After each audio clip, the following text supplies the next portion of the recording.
Children's author Philip Pullman is often quoted as saying this: "After nourishment, shelter, and companionship, stories are the thing we need most in the world." Now, a lot of people would hear that quote and they would shrug their shoulders and roll their eyes and say, well, of course he would say that. He's a children's author. But not you guys. You get this.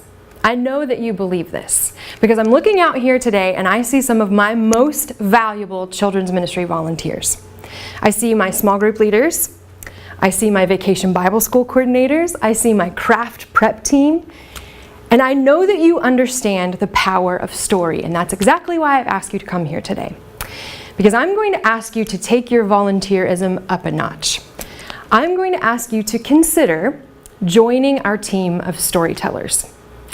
Now, I can already see some of you squirming out there, but before you completely count me out, just listen to what I have to say. And if at the end of this presentation you don't disagree, I think maybe we have our answer. So let's just start with this. Stories are incredibly influential. Think about the power of story throughout history. We'll just start with anthropology, okay? From cave paintings to tribal tales, our civilization is built on story.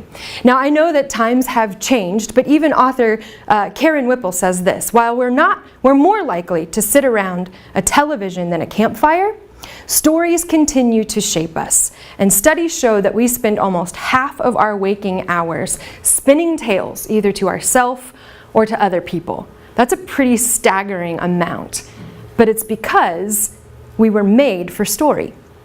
What about philosophy? The ancient Greeks loved to tell stories. Storytelling was a part of their art of persuasion, and Aristotle himself said that a good story is going to rise or fall on the credibility of the storyteller. That's you. I trust you. On the artistic language that is used. You are some of the most creative people I know. And on the rationality of the information being presented. And we have that in spades. What about science? Science shows that when somebody comes at us with facts and figures, one tiny portion of our brain is engaged, but as soon as they go into story mode, our brain lights up like fireworks. The sensory cortex is going, the motor cortex is going, the frontal cortex is going. We were built for story. And then finally, what about theology? Well, 40% of our Old Testament is written in narrative form. Large portions of the New Testament are written in narrative form. These are real stories that happened in real places to real people, and this is the way that we know who God is and what kind of relationship He wants to have with us. Fee and Stewart say that the narratives glorify Him. They help us to understand and appreciate Him, and they give us a picture of His providence and His protection. Don't you want to be a part of that? But stories aren't just influential, they're also imaginative.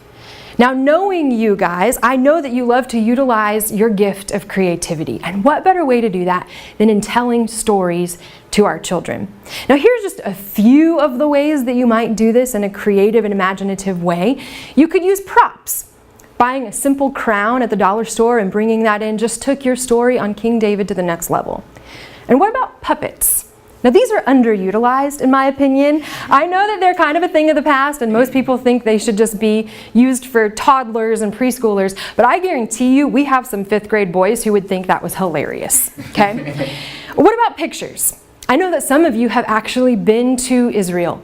If you brought in your photographs of you standing by these ancient places, touching these ancient ruins and relics, you would just take this ancient, weird place from far, far away and these people who are super, super old and bring them to our kids' reality. And don't discount your own personality.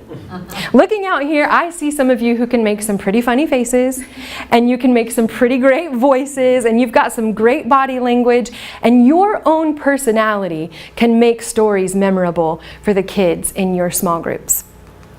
We also have percussion. Now, I don't necessarily mean actually using a drum.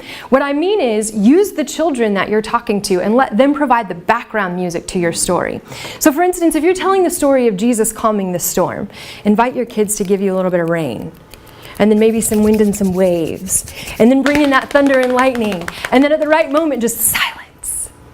they will not forget about the power of Jesus that they learned that day.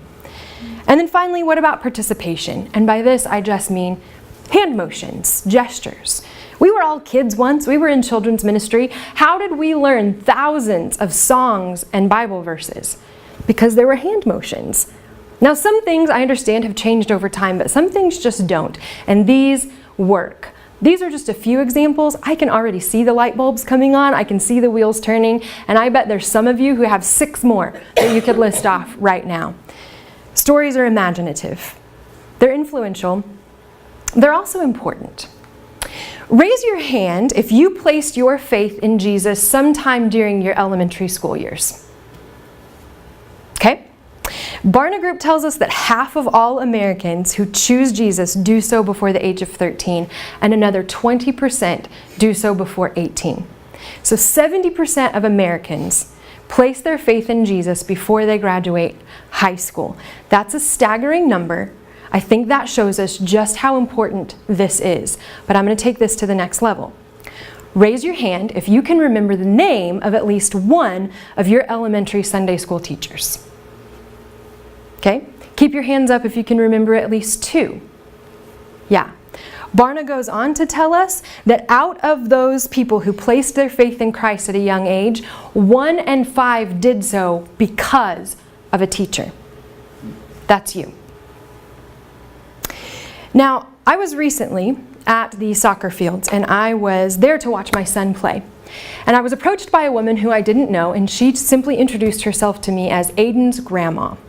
Now, Aiden is a little boy that I teach on Sunday mornings. He's in my kindergarten small group.